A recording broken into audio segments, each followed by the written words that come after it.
Olá! Hoje a gente vai mergulhar em um dos acontecimentos mais profundos e misteriosos das Américas, a aparição de Nossa Senhora de Guadalupe.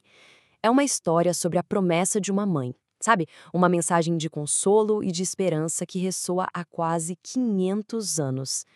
Para a gente entender o tamanho do que foi Guadalupe, a gente precisa voltar no tempo, lá para o México, logo depois da conquista espanhola. Era um tempo de uma crise gigantesca, social, espiritual, um mundo que para o povo indígena parecia ter perdido completamente o chão. Então, para começar, vamos mergulhar nesse cenário, nesse palco histórico e teológico. O mundo em crise, beirando o desespero e a promessa que estava prestes a mudar o rumo de tudo. O povo nativo estava enfrentando o que os historiadores chamam de uma crise tripla. Pensa só, as estruturas políticas deles, a organização social, tudo tinha desmoronado. E talvez o mais devastador de tudo, a base religiosa deles ruiu. Os deuses não os protegeram e o que ficou foi um sentimento de abandono total. E aí, nesse vazio todo, a fé cristã encontrava uma barreira enorme, né? Ela não era vista como uma boa notícia, pelo contrário, era a religião de quem chegou com a espada, a religião imposta.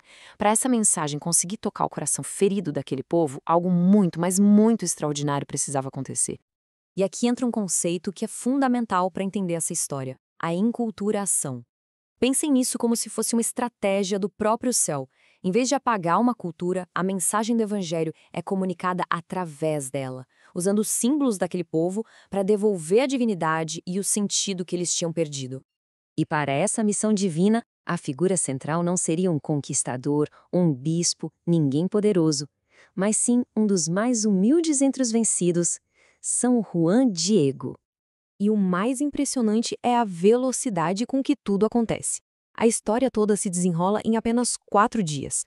É uma jornada intensa, que vai da dúvida do bispo até a prova do milagre, com a angústia pessoal do Juan Diego bem no meio desse furacão todo.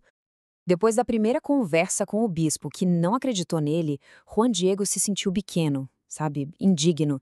Ele chegou a pedir para a senhora escolher alguém mais importante, mais influente, mas a resposta dela é fundamental. Ela insiste que tem que ser ele, um homem simples do povo, o seu embaixador. Isso mostra uma coisa poderosa, a preferência de Deus pelos humildes. E é aqui que a história chega no seu ponto alto. A dúvida do bispo precisa de uma resposta. Mas antes disso, a angústia pessoal de Juan Diego vai atingir o seu nível máximo. Aqui a gente vê o lado tão humano da história. O tio dele está à beira da morte e Juan Diego, desesperado, muda o seu caminho. Ele tenta contornar o monte para não encontrar com a senhora, porque a urgência dele é outra: encontrar um padre. Uma reação que qualquer um de nós poderia ter, não é mesmo? Mas é justamente aí, nesse momento de desespero, que a mensagem mais consoladora é dita.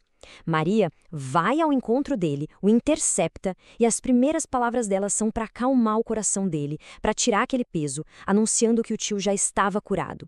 A preocupação humana é acolhida pela misericórdia divina. Já livre daquela preocupação, Juan Diego está pronto para a missão. E a prova que ele vai levar, nossa, a prova é algo fora de série. Num lugar que era só pedra e gelo, em pleno inverno, ele encontra as mais lindas rosas de Castela. Flores que não deveriam estar ali. Ele as recolhe em seu manto, a sua tilma, achando que esse era o grande sinal. Só que as rosas, acreditem, eram só o começo, o verdadeiro sinal, aquele que ia desafiar a ciência, o tempo, tudo, estava prestes a ser revelado naquele tecido simples, o manto de um camponês. Tentem visualizar essa cena. Na frente do bispo e de todos, Juan Diego abre o seu manto. As rosas perfumadas caem no chão. Mas o que deixa todo mundo de queixo caído, o que causa o espanto geral, não são as flores. É o que ficou para trás. Uma imagem perfeita, impressa no tecido rústico da Tchaumala. Uma imagem que não foi feita por mão humana. E é aqui que o mistério fica ainda mais profundo. Porque a ciência, em vez de dar respostas, só levantou mais perguntas. Olha só que incrível. O tecido da tilma, feito de fibra de cacto, deveria ter se desfeito em uns 20 anos, mas já dura quase 500. A imagem não tem pinceladas e a ciência não consegue identificar a origem dos pigmentos. E tem mais, a tilma mantém a temperatura de um corpo humano vivo, 36,5 graus. E talvez o mais chocante de tudo, Dentro dos olhos da Virgem, que são minúsculos, cientistas encontraram um reflexo da cena daquele dia, com todas as pessoas presentes. É a ciência que se curva ao inexplicável. Mas não é só um milagre científico, entende? A imagem em si é uma mensagem completa.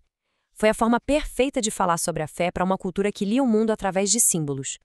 A tilma funcionou como um livro sagrado, um códice. Cada detalhe falava diretamente com eles.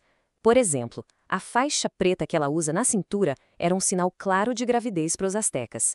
A flor de 4 pétalas sobre o ventre dela, que era o símbolo do centro do universo, mostrava que aquele que ela carregava era o verdadeiro Deus.